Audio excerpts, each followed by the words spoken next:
Tank missile से Israel का बख्तरबंद वाहन उड़ा दिया। हमास के इस हमले में इजराइल का एक डिप्टी कमांडर समेत 8 इजरायली सैनिक मारे गए। हमास के इस हमले के बाद इटली की पीएम जॉर्जिया मेलोनी ने पीएम नेतन्याहू से साफ कहा है कि गाजा जंग में इजराइल बुरी तरह से फंस गया है।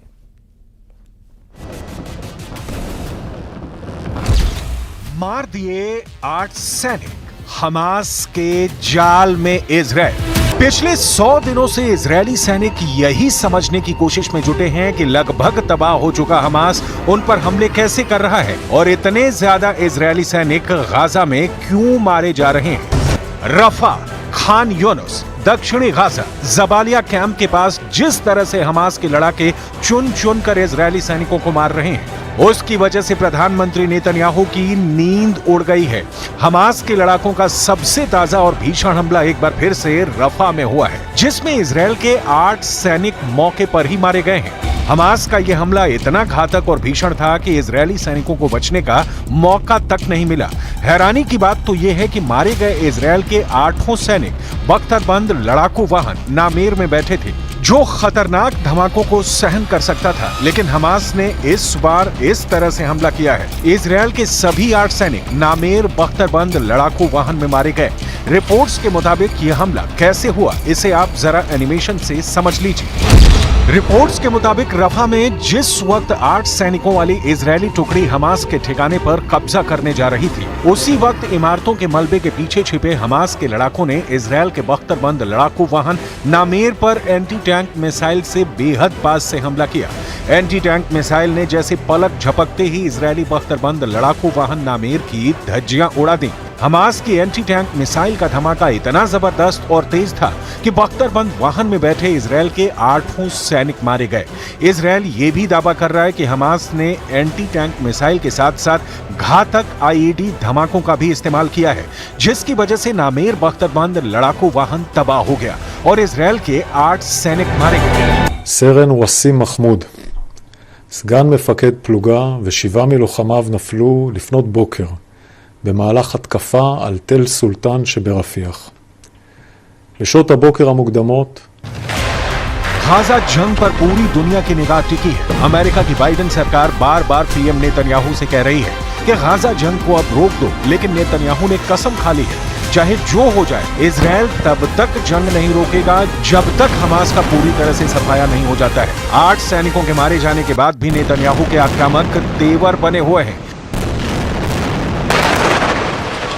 लेकिन जिस तरह से पिछले 100 दिन में हमास के लड़ाकों ने इजरायली सेना पर हमले किए हैं, उसने पूरी दुनिया को हैरान कर दिया है।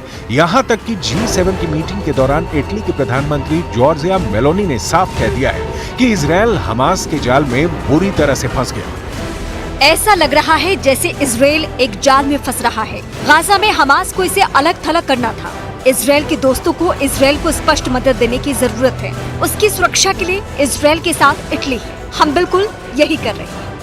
जनवरी 2024 के मध्य में प्रधानमंत्री बेंजामिन नेतन्याहू ने दावा किया कि इजरायल ने गाजा में हमास की 2/3 लड़ाकू रेजिमेंटों को तबाह कर दिया है, लेकिन उन्होंने मारे गए लड़ाकों का कोई आंकड़ा नहीं दिया। हालांकि युद्ध से पहले आईडीएफ के एक अनुमान में गाजा में हमास के लड़ाकों की संख्या करीब 30,000 बताई गई थी। टाइम्स ऑफ इजरायल ने 19 फरवरी 2024 को आईडीएफ के हवाले से खबर दी हमास के 15,000 लड़ाके मारे गए थे। युद्ध शुरू होने के बाद के आंकड़े बताते हैं कि गाजा पट्टी में मारे गए लोगों में कम से कम 70% महिलाएं और बच्चे हैं।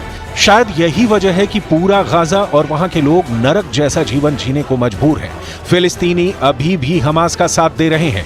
जरा देखिए, हमास 250 दिन के बाद भी गाजा में इजरायली सेना के सामने क्यों टिका पड़ा है।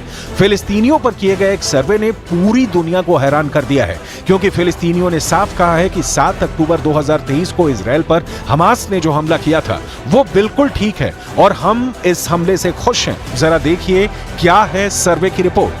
इजरायल ने मिस्र से सटी रफा क्रॉसिंग को पूरी तरह से बंद कर दिया है ताकि हमास को हथियार न मिल पाए, लेकिन उसके बावजूद हमास के हमले रुके नहीं हैं, बल्कि अब ज्यादा घातक और सटीक हो गए हैं।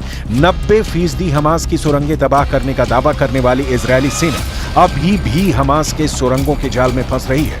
इसकी वजह है अब हमास के पास सबसे माहिर और घातक लड़ाके बचे हैं, जो या तो मर जाएंगे या फिर इजरायली सेना को मारते रहेंगे। अब हम आपको दिखाते हैं इस वक्त दक्षिणी गाजा और सेंट्रल गाजा और रफा में हमास के कौन कौन से लड़ाके जंग कर रहे हैं।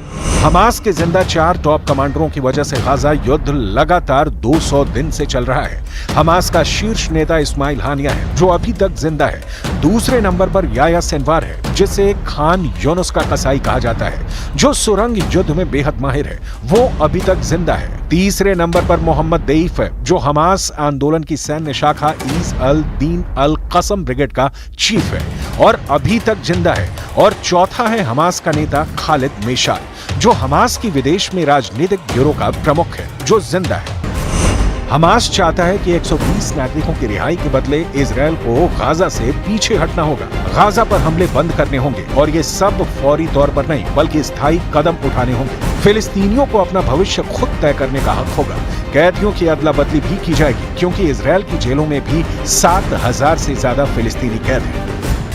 यही वजह है कि अब इजरायली सेना अब सबसे पहले टॉप कमांडर्स को मारना चाहती है। लेकिन दिक्कत यह है कि हमास चीफ हानिया कभी कतर कभी तुर्की में छिप जाता है, जिसकी वजह से उसे इजरायली सेना मार नहीं पा रही है। जबकि खान यूनुस के कसाई के नाम से मशहूर हमास का दूसरा कमांडर सिनवार मिस्र से सटे रफा की सुरंगों में आबादी वाले इलाकों में छिपा बैठा है। इजरायल इसीलिए बार बार कह रहा है कि रफा में हम ऑपरेशन करने जा रहे हैं। इजरायल ने दिसंबर 2023 तक गाजा पट्टी में 40,000 से ज्यादा बम बरसा चुका है, जिसमें गाजा पट्टी में मौजूद 80% से ज्यादा इमारतें पूरी तरह से तबाह हो चुकी हैं। कुछ दावों के मुताबिक हमास की 80% सुरंगें इजरायल की भयानक बमबारी में तबाह हो चुकी हैं। लेकिन रफा में मौजूद हमास की सुरंगों को तबाह करना इजरायल के लिए बहुत बड़ा सिरदर्द है, क्योंकि सुरंगें ठीक घनी आबादी के नीचे हैं।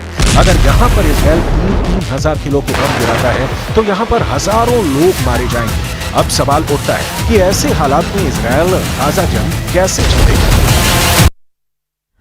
और इसी के साथ ही फिलहाल के लिए इतना ही। खबरों का सिलसिला लगातार जारी।